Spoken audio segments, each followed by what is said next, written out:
Focus TG, buongiorno, buon sabato 2 marzo a tutti voi telespettatori di Rete Veneta. E allora, prima di collegarci con i nostri inviati, subito la cronaca. Fra poco torneremo a Bovolenta da Chiara Gaiani, torneremo a parlare dell'omicidio, del femminicidio di Sara Buratin. Prima però, sempre su questa vicenda, c'è l'esito dell'autopsia sul corpo della 41enne massacrata dal suo ex compagno. Allora vediamo il servizio, esito davvero shock per quanto riguarda l'autopsia sul corpo di Sara Buratin. Una furia cieca, un raptus, 50 le coltellate inflitte da Alberto Pittarello su Sara Buratin, la madre di sua figlia. Nel piccolo ricovero attrezzi dietro la casa della mamma di Sara, il quarantenne caldaista avrebbe completamente perso il controllo, infierendo sulla donna con un coltello da escursionista con una lama di 20 centimetri per poi lanciarsi con il suo furgone nel Bacchiglione. Questo emerge dall'esame esterno del corpo della giovane donna effettuato nella giornata di ieri. Oggi la vera e propria autopsia. I primi colpi hanno raggiunto la donna, aggredita di spalle, al collo e alla nuca. Poi le coltellate sarebbero state inferte con violenza in varie parti del corpo, la schiena, il torace, la pancia, con Sara che, forse stordita, subito non avrebbe di fatto reagito. Pochi i tagli e le lesioni da difesa. Una ricostruzione che porta gli inquirenti, coordinati dal PM Sergio Dini, a escludere l'ipotesi della premeditazione all'interno di un fascicolo destinato alla chiusura per morte del reo. Alberto Pittarello non avrebbe quindi pianificato l'assassinio di Sara Buratin, avvenuto probabilmente al termine dell'ennesimo tentativo fallito di provare a ricostruire una storia che invece era finita.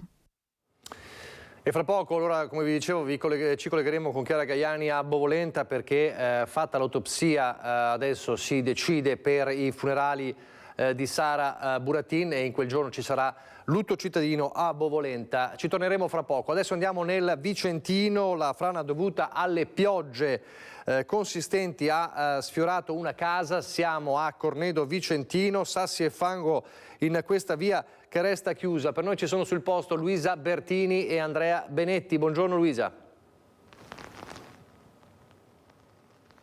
Sì, buongiorno a voi, buongiorno ai nostri telespettatori. Siamo a Cornedo Vicentino in via Strambai dove c'è stata una frana. Sono in compagnia con il sindaco di Cornedo Francesco Lanaro e con il titolare del maneggio che è proprio qui sopra la frana che si è aperta, Angelo Gonzato. Io inizierei con il sindaco. Sindaco, che cosa è successo? E noi vediamo qua dietro un fronte della frana che è aperto, la strada che è interrotta. Sì, le piogge abbondanti di questi giorni, anzi le piogge smisurate, hanno aperto questo fronte di circa 20 metri di strada che è crollata, circa 50-60 metri cubi di materiale che sosteneva la strada è dilavato a terra verso valle, minacciando un'azienda che è qui sotto, e che quindi siamo intervenuti in via di somma urgenza in questi giorni, in queste ore, per quantomeno mettere in sicurezza i massi più grandi che minacciavano l'azienda sottostante. Ecco, al momento la strada resta chiusa, per quanto tempo resterà chiusa? Quali sono le prospettive anche? Sì, ho messo subito un'ordinanza di chiusura e di inibizione ovviamente della strada. Le prospettive adesso ci auspichiamo intanto che questa perturbazione passi e ci dia un po' di respiro per poter lavorare in sicurezza, perché ovviamente con questo tempo non è possibile lavorare in sicurezza. Poi interverremo quanto prima per ripristinare la viabilità, magari costruendo sempre in via di somma urgenza una viabilità alternativa, spostando l'asse stradario e consolidando il fronte di frana. Ecco, lei diceva ci vorranno circa 200.000 euro.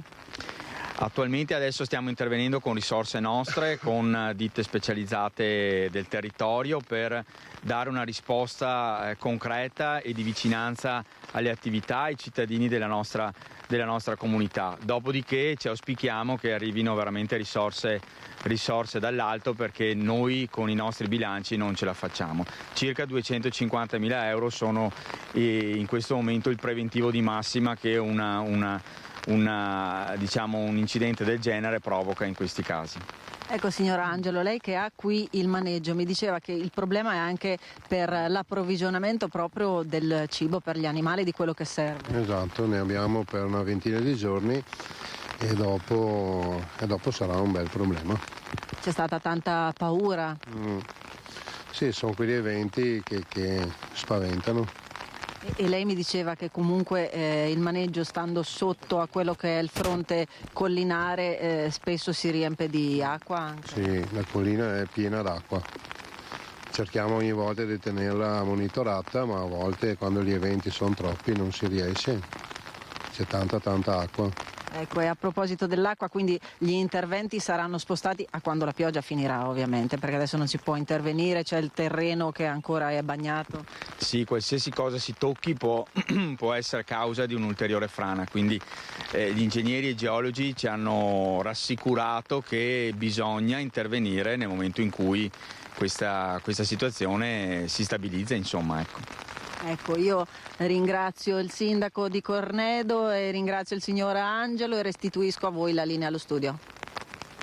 Luisa Bertini, grazie ai tuoi ospiti, grazie anche ad Andrea Benetti per la parte tecnica. Frane e smottamenti causati dalla pioggia, non c'è solo il caso di Cornedo Vicentino, stamattina a Villaga, rocce in strada in via Boccadorno, sono intervenuti i vigili del fuoco. Rocce in strada, da una parete rocciosa in via Boccadorno a Villaga stamattina, nessuna persona è rimasta coinvolta. Lo smottamento probabilmente dovuto alle piogge e le infiltrazioni d'acqua nella parete hanno provocato il crollo di materiale roccioso per una decina di metri che ha invaso la sede stradale.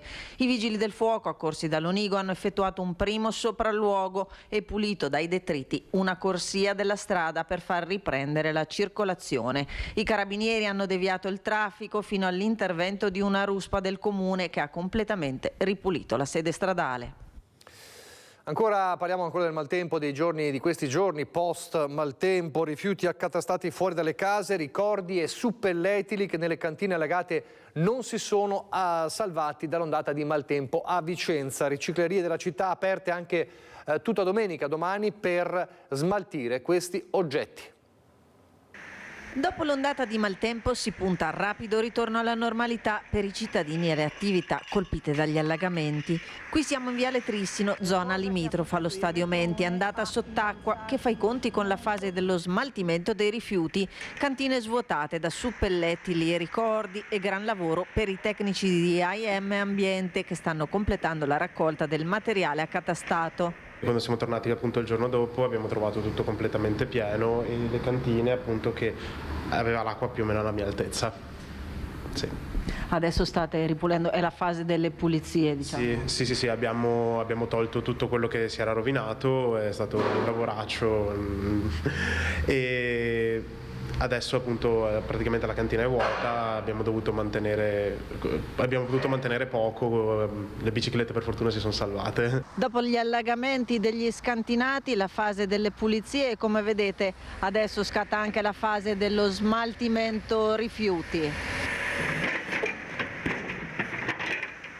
E per questo le 4 riciclerie comunali restano aperte fino a domenica con orario straordinario dalle 10 alle 20. Infine l'invito per i cittadini è di fotografare i danni subiti e di tenere scontrini e ricevute delle spese sostenute in attesa di avere dalla Regione del Veneto, che ha chiesto lo stato di crisi, indicazioni circa l'iter per la richiesta di ristoro. La Regione ha chiesto lo stato di crisi al Governo, chiaramente seguiamo con attenzione questo iter, speriamo che il Governo voglia aiutare la città, crediamo che sia necessario, quindi siamo al fianco della Regione in questa richiesta. Se questi fondi verranno stanziati chiaramente dovrà poi arrivare la documentazione da parte dei privati dei danni subiti, per cui l'invito è a tutti a documentare le spese, documentare i danni ricevuti, quindi fotografie ai beni danneggiati, scontrini se si sostengono spese, perché qualora dovessero essere stanziate risorse dal Governo, chiaramente per accedere ai fondi bisognerà documentarlo. E adesso la piaga di giovanissimi, ma non solo, che si immortalano con i video su YouTube e le loro corse a folle velocità in piena notte sulle strade ghiacciate delle Melette.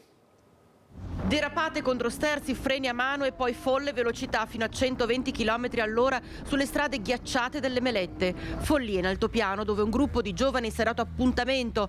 Corse clandestine, sorpassi azzardati al limite, auto con motori truccati per dare potenza ai veicoli guidati all'impazzata da questi uomini che, sprezzanti della vita e del pericolo, si sono pure vantati di essere già balzati agli onori della cronaca per altri episodi simili, quando con i fuoristrada distrussero le piste da sci di fondo. Perché siamo nati sul TG Bassano, che hanno detto che siamo nati sulle piste però.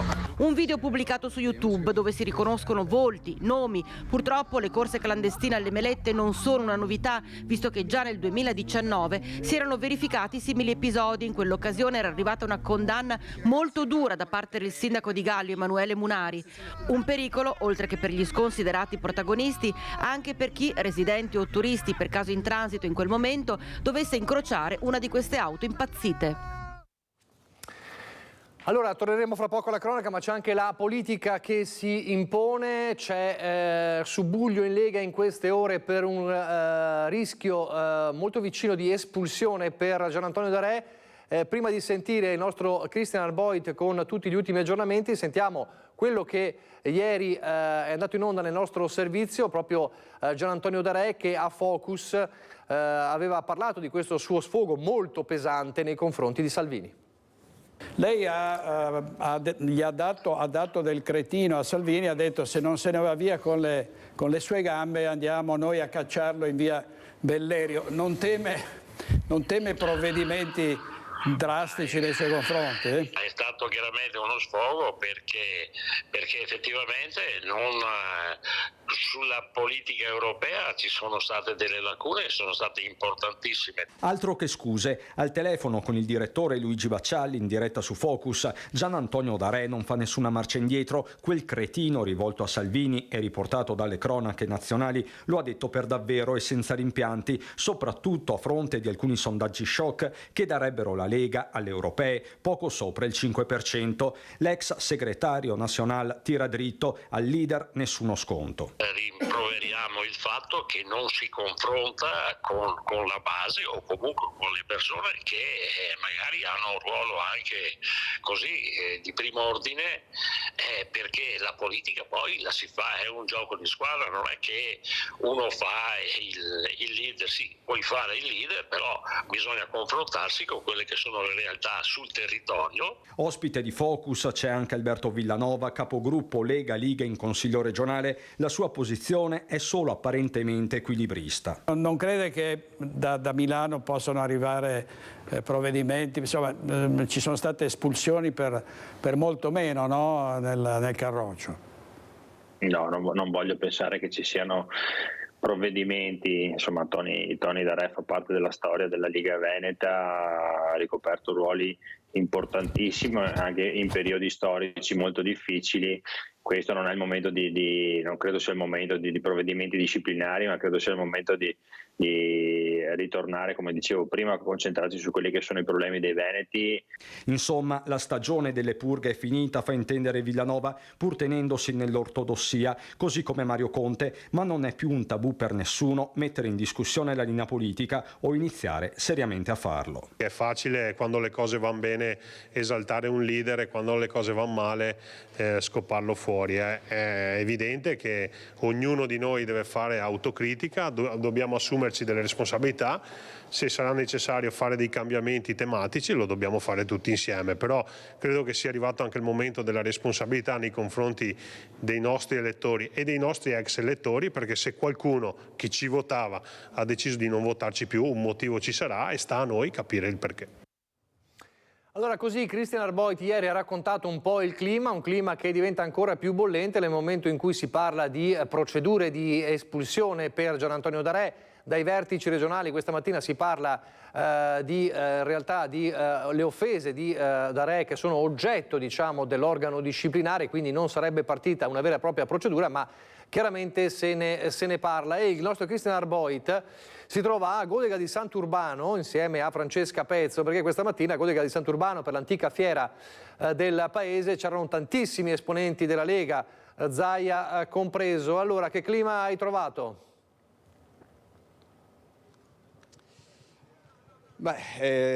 Nicola, bella domanda. Un clima apparentemente cordiale, come in tutte le occasioni di questo tipo, l'apertura di una fiera importantissima per il territorio come l'antica fiera di Godega di Sant'Urbano, insomma centinaia di edizioni. C'era tutto l'establishment della Lega, non poteva essere altrimenti, perché qui la Lega è di casa, di fatto quasi tutti gli amministratori locali sono leghisti, Luca Zaia stesso è appunto originario da queste parti, quindi insomma giocava in casa, però c'era una fotografia, una Lega molto plastica: Luca Zaia, Stefano Marcon presidente della provincia, Mario Conte in rappresentanza dei sindaci trevigiani, Gianangelo Boff.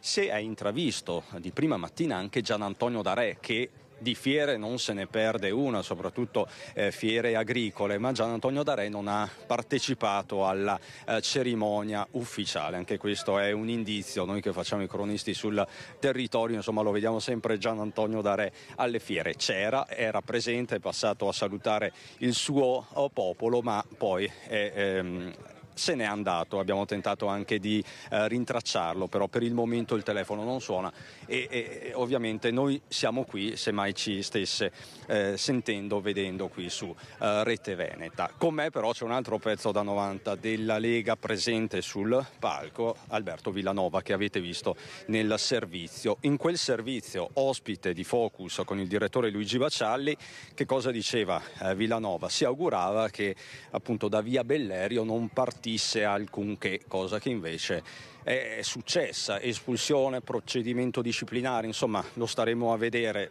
Solitamente questi iter sono sempre top secret in casa Lega. Resta il fatto, Villanova, che insomma è l'ennesimo putiferio all'interno della Lega. E lei che cosa si augura a questo punto?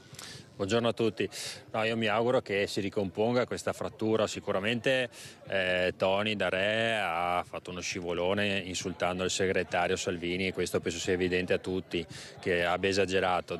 Dopodiché bisogna comunque, secondo me, cercare di ricomporre, perché gli avversari sono fuori dal partito, non sono dentro, e bisogna tornare a lavorare verso il fuori del partito e quindi tornare a rappresentare quelli che sono i bisogni della nostra gente, del nostro territorio, delle nostre imprese, delle nostre famiglie. Fare politica interna in questo momento non ha grande senso. Abbiamo sfide davanti molto importanti e dobbiamo concentrarci su quelle.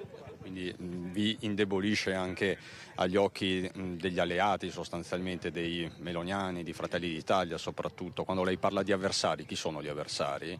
Gli avversari sono quelli che vanno contro la nostra linea di amministrazione, ma più che indebolirci verso gli alleati è qualcosa che fa male per chi vive il partito da tanti anni. Insomma, Tony D'Arè è stata una colonna nel Trevigiano, e non solo nel Trevigiano, in tutto il territorio veneto per la Lega, e quindi vedere che adesso rischia l'espulsione è qualcosa che indubbiamente fa male a chi è cresciuto come me, ad esempio, con Tony D'Arè segretario provinciale.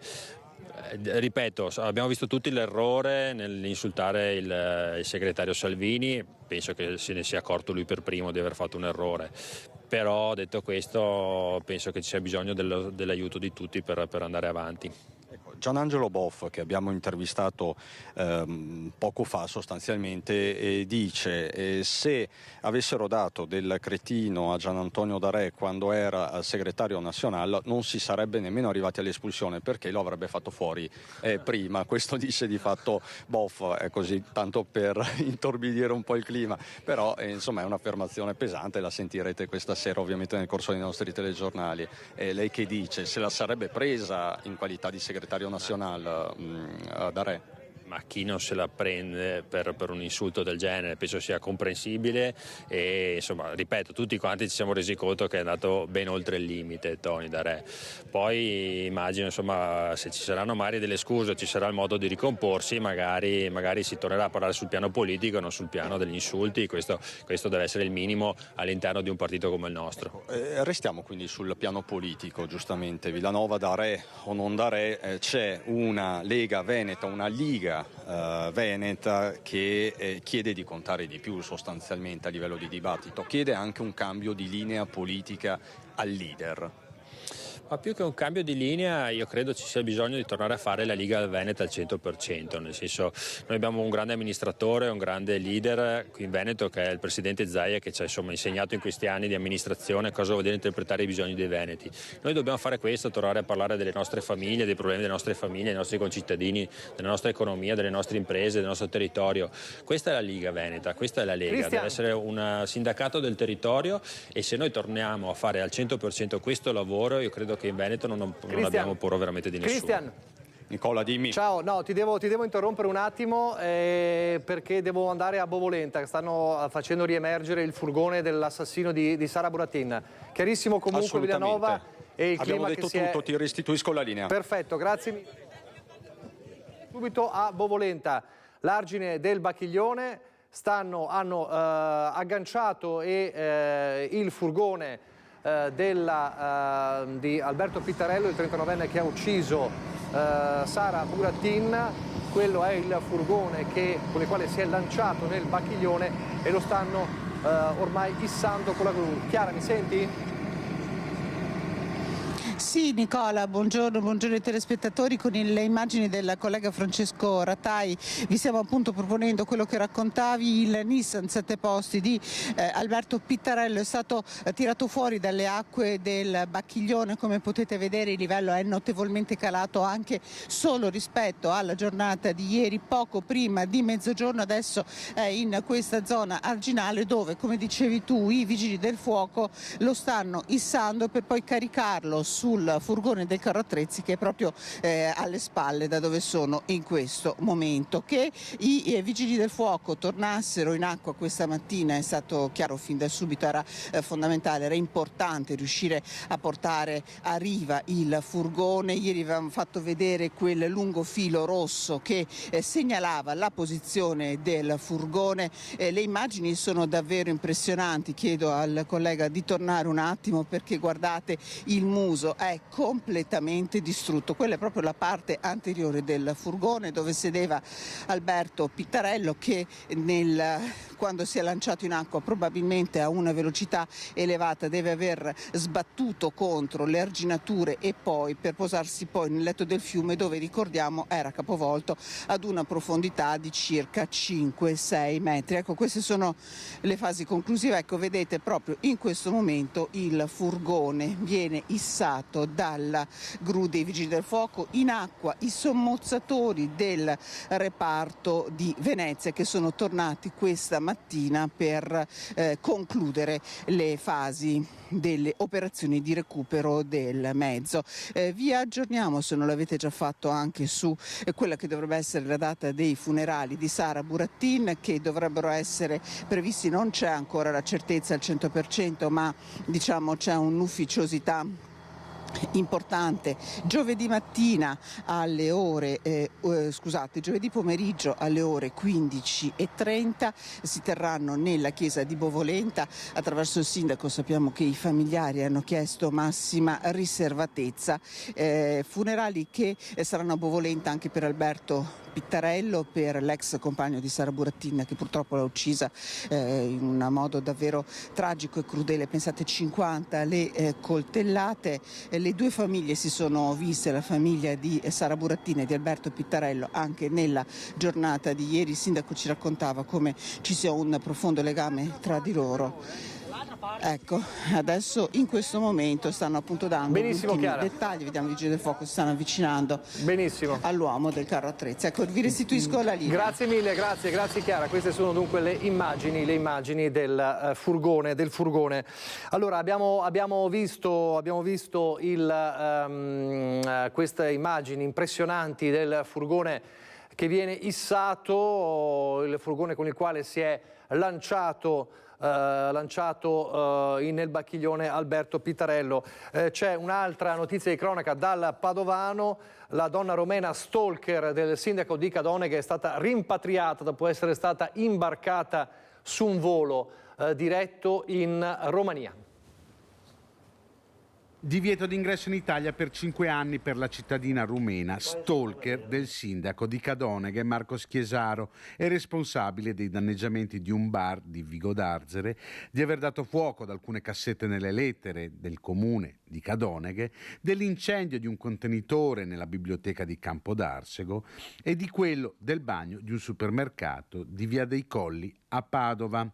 La 29enne è stata imbarcata all'aeroporto Marco Polo di Venezia su un volo diretto a Bucarest con scalo a Belgrado con scorta internazionale a cura dei poliziotti della questura di Padova. Riconosciuta dal Tribunale di Venezia la pericolosità sociale della donna che presentava una lunga serie di precedenti. Il questore di Padova, Marco Dorisio, ne ha disposto l'accompagnamento immediato alla frontiera. Con gli interventi che vengono fatti.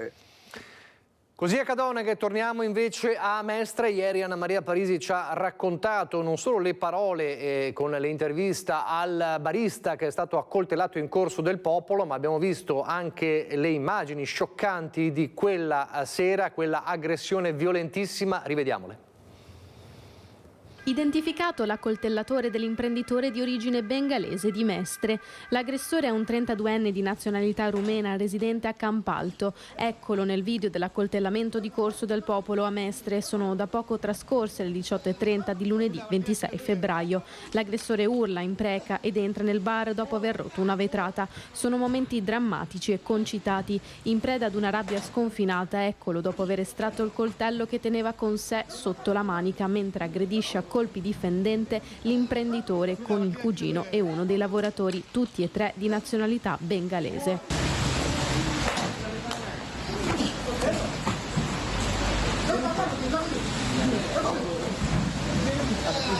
Sulla partita chi lo chiede?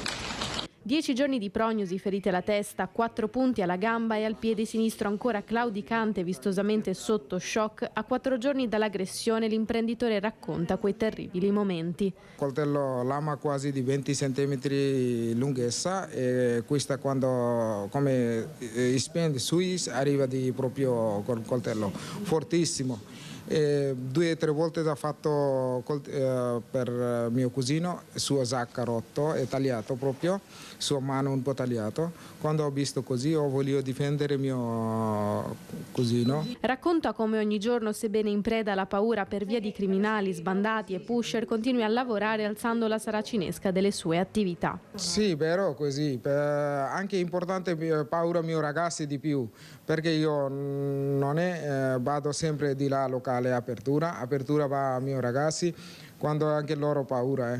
Loro dice non si può aprire mattinata e non neanche sera.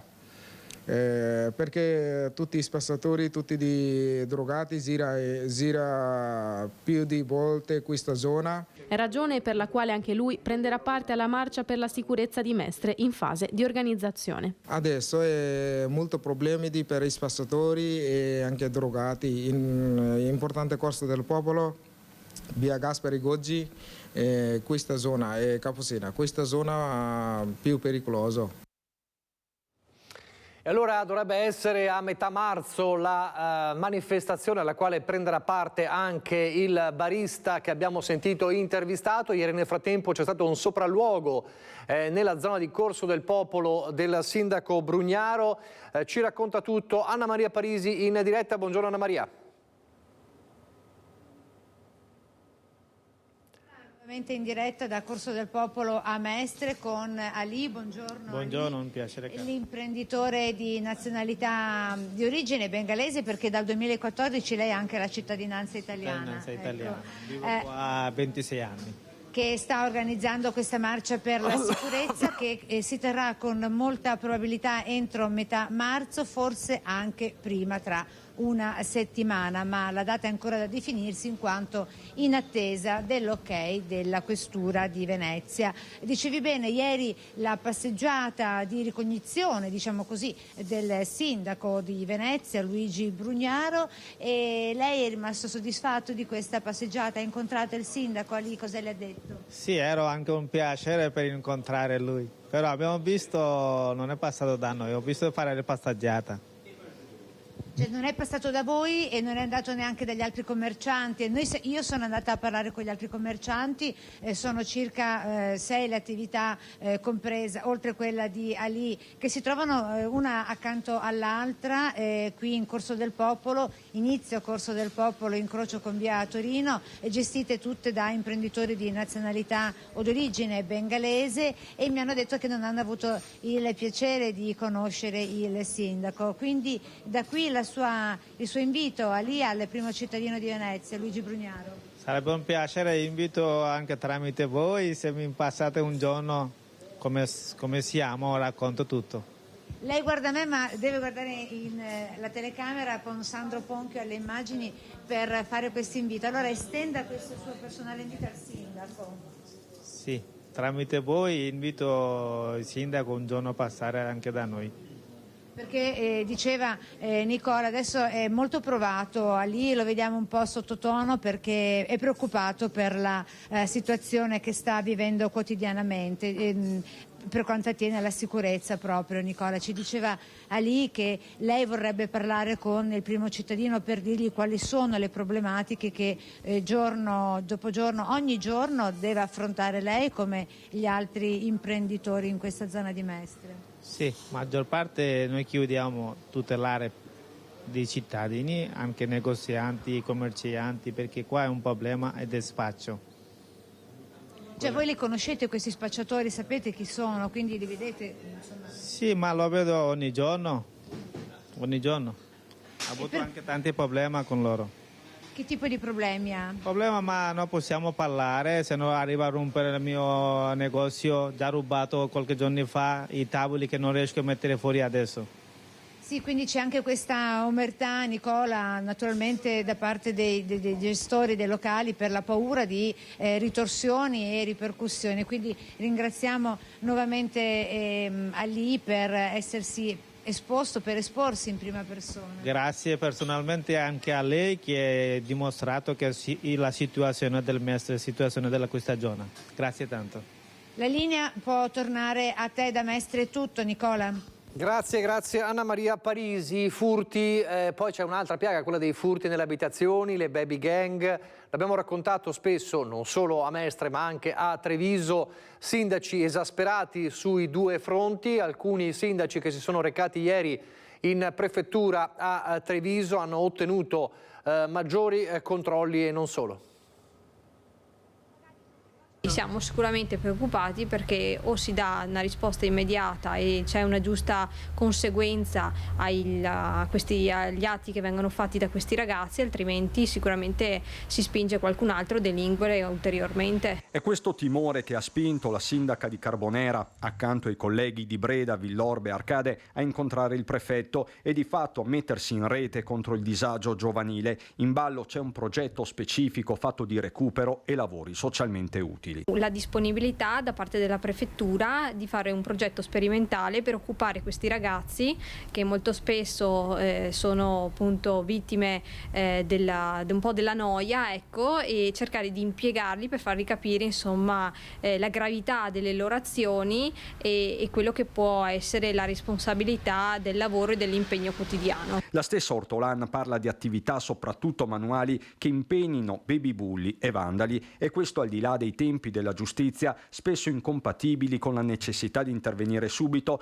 in un'età delicatissima dove tutto corre in fretta. C'è sempre il problema anche che trattandosi di ragazzi molte volte minorenni si ha un po' la difficoltà, la lentezza appunto ad arrivare a una pena conseguente a questi atti, e quindi con questo progetto si intende dare immediata risposta appunto impiegando i ragazzi a fare qualcosa di proficuo durante la giornata. Solo a Carbonera nelle ultime settimane si sono registrati episodi di danneggiamento anche pesante, in particolare a Mignagola, dal cimitero all'illuminazione pubblica, e c'è poi l'altro fronte, l'allerta per i furti. L'immagine più evocativa, quel muro di una casa sfondato dai ladri a Breda poco dopo metà febbraio. Uno uno stillicidio per il quale già c'è un impegno preciso. Abbiamo chiesto appunto che vengano intensificati i controlli, soprattutto in determinate fasce orarie. Abbiamo appunto avuto la massima disponibilità da parte della prefettura e degli altri rappresentanti delle forze dell'ordine di intensificare i controlli sul territorio, mirati appunto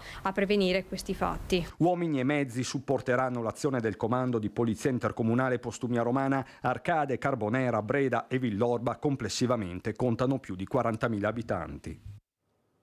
Pochi istanti di pubblicità, poi di nuovo in diretta.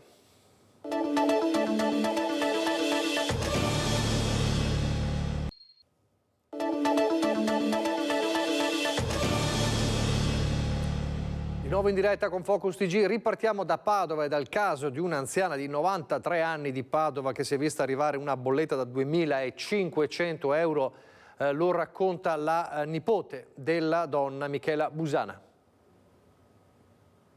È accaduto qualche tempo fa, l'ha chiamata disperata. Per dirle che cosa? Sì, mi ha chiamato, ero in ufficio e mi ha fatto una telefonata. Michela, ho bisogno di parlarti. E già dal suo tono la sentivo che era agitatissima. Cosa è successo, zia? Ho ricevuto la bolletta del gas. E allora 2.500 euro. Zia ha dei risparmi, di che cosa vive? Vive della pensione minima, sui 700 euro al mese, cioè, e anche meno. Non ha risparmi. Ha lavorato una vita, ma il mantenimento della casa, tante cose, insomma, non le hanno permesso di mettere via alcun risparmio, quindi avrebbe dovuto rimanere senza mangiare per pagare questa bolletta. Che cosa avete fatto a quel punto? A quel punto sono andata lì e abbiamo visto i documenti insieme. Ho visto la bolletta, il prezzo unitario, 1,5 euro al metro cubo, che anche paragonate con le mie, che ho un altro fornitore, era assolutamente fuori di ogni contesto ragionevole. E quindi sono andata a ritroso, abbiamo visto le bollette passate e mi sono accorta che le bollette, che lei aveva sottoscritto un contratto nel 2019 a 0,389 euro a metro cubo e sono passati da questa cifra a 1,5 senza alcuna ragione. Ho visto un cambiamento, un'attivazione, ho chiesto zia, ma tu hai firmato qualcosa nel 2023? E ho detto assolutamente no. Io mi ricordo della firma del 2019, ho la documentazione di quel contratto, ma non ho alcun cambiamento di contratto da allora fino ad oggi. Ho telefonato all'ufficio del fornitore e ci hanno detto che assolutamente quella era la fattura e non poteva essere cambiata. Allora ho detto questa è un'ingiustizia pesante e che, come ha colpito te, può colpire tantissime altre persone magari più indifese di te che non conoscono nessuno, per cui dobbiamo affrontarla insieme ad un'altra comunità. Io conosco la Federcontribuenti, conto di risolverla e mi piacerebbe poi far conoscere a tutti la soluzione. Perché tra l'altro non c'è stata una comunicazione di questa variazione, voi non trovate traccia di questo? No, assolutamente, non abbiamo trovato alcuna traccia, tanto che ho chiesto io all'ufficio del fornitore, ma come avete potuto cambiare il contratto in questo modo? Abbiamo fatto una comunicazione semplice.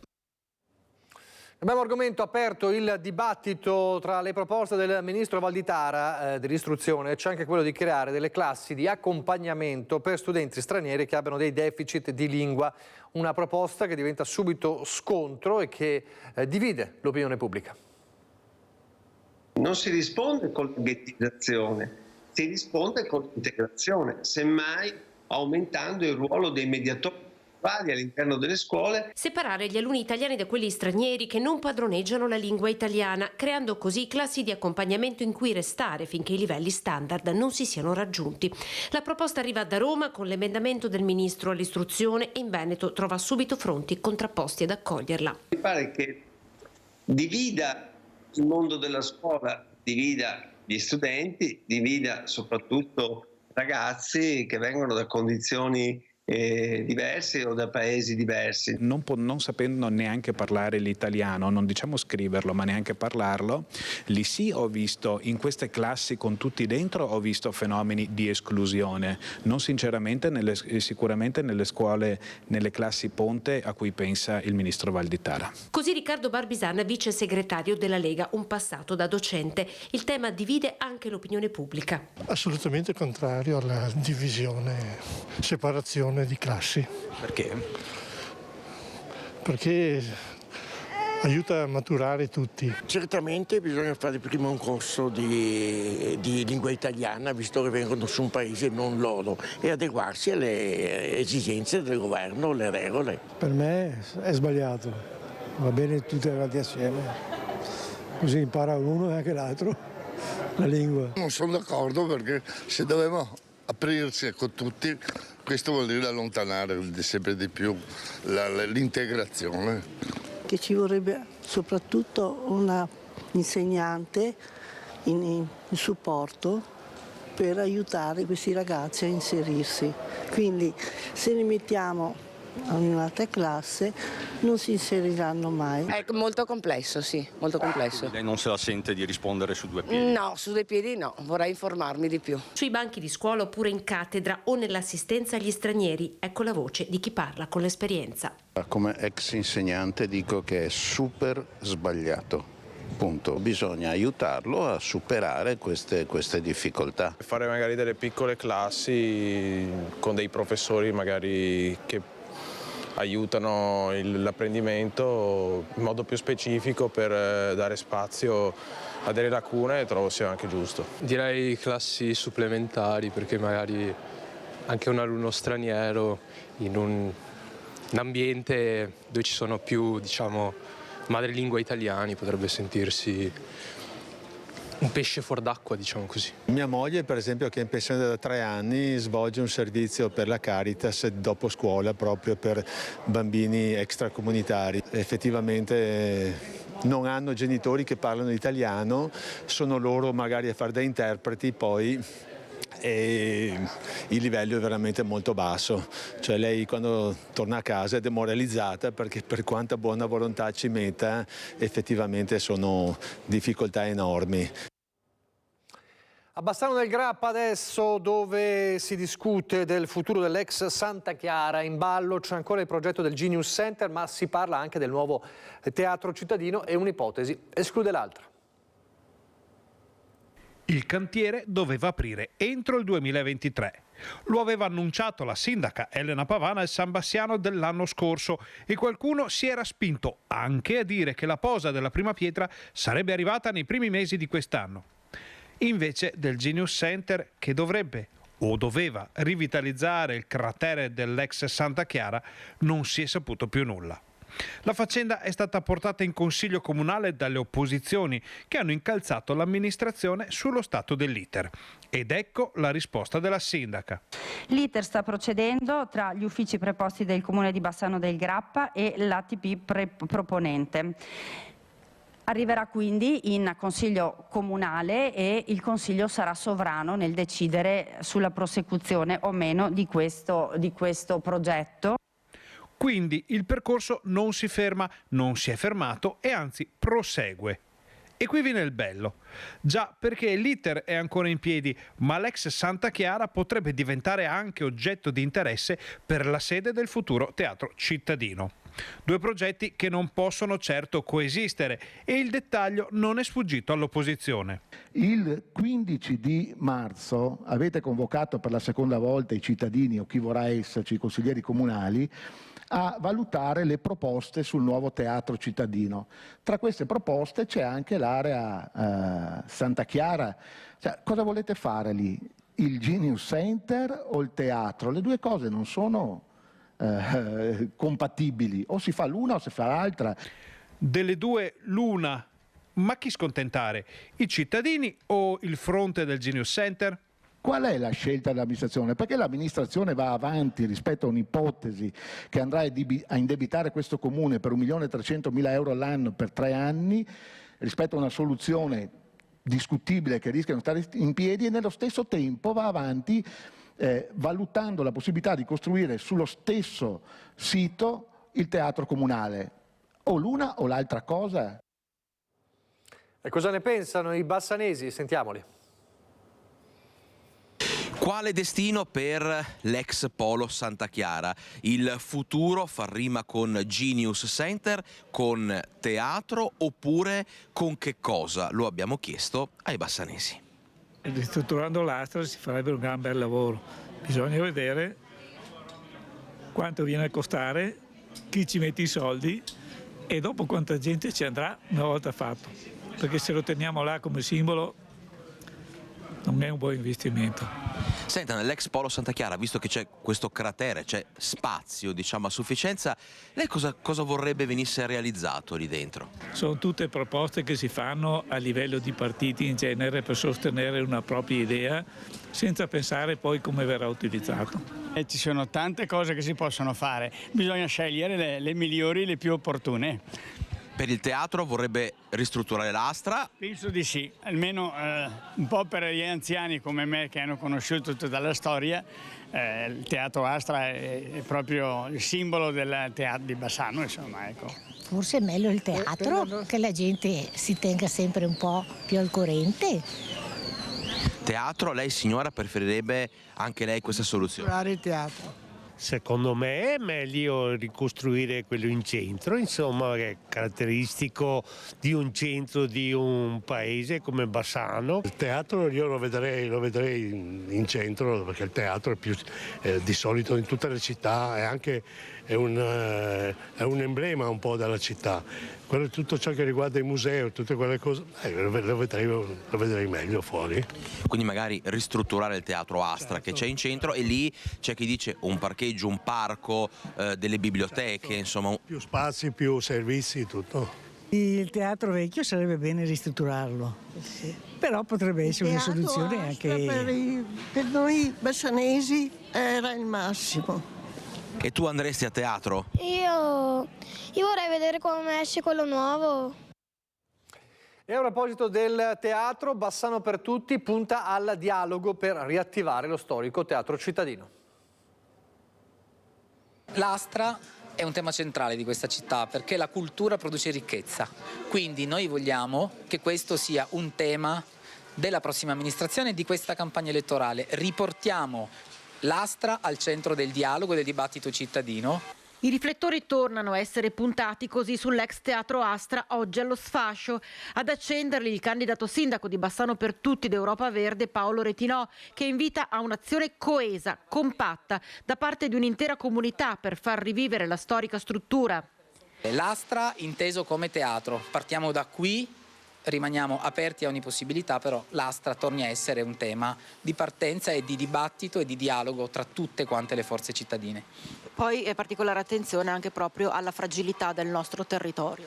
Beh, la fragilità del territorio pare ormai acclarata. Viviamo questi giorni di pioggia che hanno dimostrato come il nostro capoluogo di provincia è in grossa crisi dal punto di vista del territorio. E questo dimostra che curare un territorio è fondamentale. Allora noi abbiamo realizzato, è stata realizzata un'arteria stradale importante nel nostro territorio. Io credo che noi adesso dobbiamo fare in modo per preservare quello che nel nostro territorio c'è adesso. La nostra proposta è l'istituzione di un parco agropaesaggistico che vada a tutelare le zone agricole, che vada a favorire la produzione agricola e che vada a tenere le zone non edificate e non edificabili come tali, magari trovando strumenti per la riduzione volontaria delle cubature. In una città, Bassano appunto, che deve rivendicare la sua leadership territoriale. Bassano deve diventare capofila perché, per esempio, gli insediamenti industriali del territorio debbano avere la possibilità, si debba avere la possibilità di ragionare su spazi più ampi, in modo da favorire il riutilizzo dell'esistente. Ancora pochi istanti di pubblicità, torneremo subito dopo con la politica bassanese.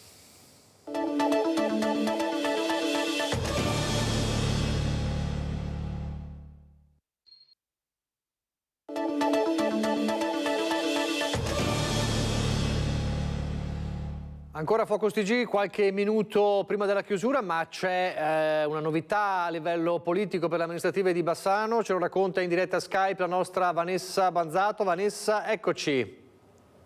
Buongiorno Nicola.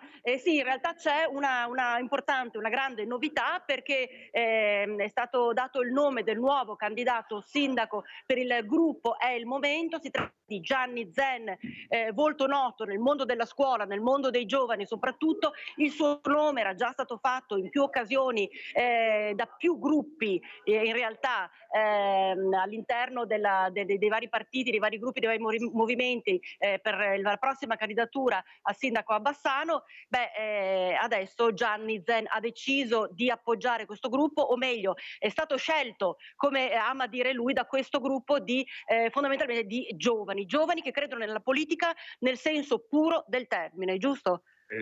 Parole sante, nel senso che la cosa mi ha toccato e mi ha emozionato, perché di fatto mi sono sentito coinvolto in un ragionamento che guarda più alla sostanza qualitativa dell'azione politica più che a quelli che sono i ruoli, le poltrone, eccetera. Io credo poi il fatto che sia questa scelta maturata dai giovani, trentenni, quarantenni, insomma, visto che ho dedicato la vita ai giovani, questo mi ha toccato, tant'è vero che mi sento parte e non altro da questi giovani. Consentitemi, io un po' di giovane dentro lo sono. Sì, lei si è emozionato quando l'hanno presentata oggi?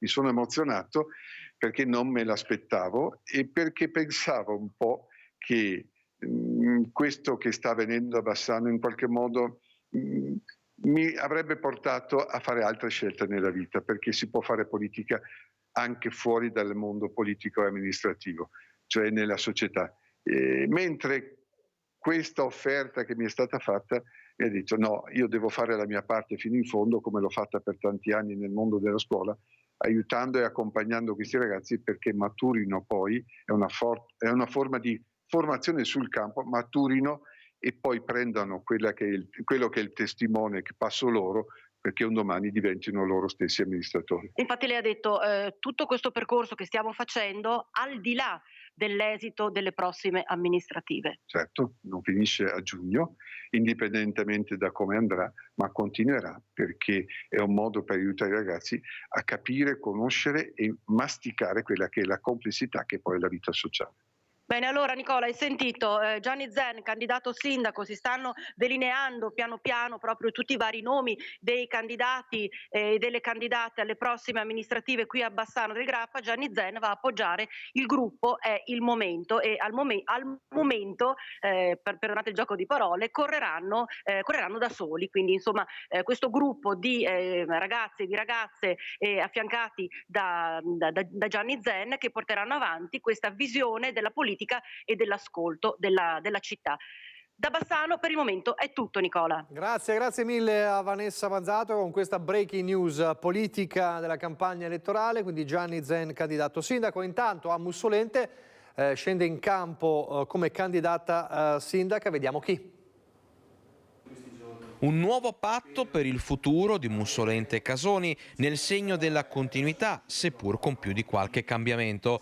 Il primo riguarda il nome della lista civica di maggioranza che si ripresenterà alle elezioni e che passa da patto per Mussolente e Casoni a il nuovo patto, ma soprattutto cambia il frontman, che diventa frontwoman, con un passaggio di consegne da Cristiano Montagnier a Elena Bontorin, che sarà la nuova candidata sindaca. L'impegno continua, ma non come candidato sindaco. Il sottoscritto, insieme con la vice sindaco Fieta Valentina, abbiamo deciso che facciamo un passaggio di consegne. Il binomio sarà come candidato sindaco Elena Bontorin e come candidato vice sindaco Michele Ferronato. Fa un passo indietro dunque anche la vice sindaca Valentina Fietta, che con Montagnier ha amministrato Mussolente per 10 anni.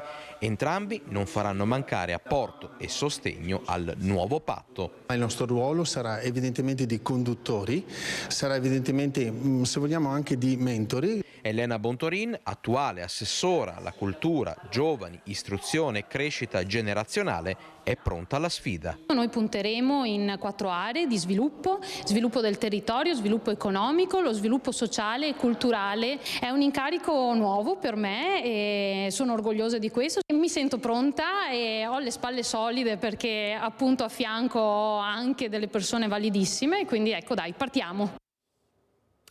E chi parte, ma per altri motivi, è un esploratore che da Bassano parte per l'Islanda. Pensate, per studiare i ghiacciai, i cambiamenti climatici e il pericolo dello scioglimento dei ghiacciai. Ne abbiamo parlato di cambiamenti climatici anche in questa settimana con il maltempo che ha colpito soprattutto Vicenza, ma anche il Bassanese. Allora ha raggiunto questo esploratore in partenza per l'Islanda il nostro Alex Giuliano. Sentiamo cosa gli ha detto.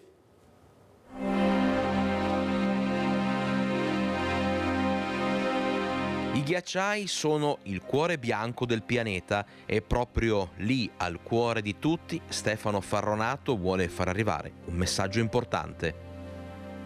Noi partiremo per una traversata integrale in autosufficienza della calotta glaciale del Vatnajökull in Islanda, con una massa di ghiaccio alta 1 chilometro circa e che si sta andando a sciogliere, per cui i sistemi glaciali oggi sono in assoluta difficoltà, non solo quello dell'Islanda, ma passiamo anche alle cose più grandi come l'Antartide o l'Artide o i ghiacciai delle Dolomiti, per cui stiamo cercando di portare l'attenzione sull'acqua, sulla memoria dell'acqua e purtroppo sullo scioglimento.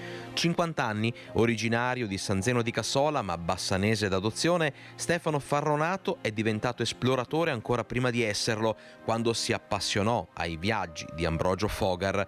Questa, che partirà l'8 marzo, sarà la sua 19ª grande impresa. La traversata in autosufficienza significa che noi tireremo una slitta che si chiama pulca e nella pulca avremo tutto il necessario per dormire, per mangiare e per il soccorso. Siamo in 3 persone, avremo questa slitta che peserà circa 30-35 kg, per cui poi andare sotto il ghiacciaio attraverso un trasporto di una jeep speciale e da lì inizieremo la nostra traversata, l'ascesa al plateau di circa 1200 metri e poi questi 180 chilometri in mezzo alle caldere e ai venti freddi dell'Artico. Ma prima di partire, che cosa non può mancare nella slitta?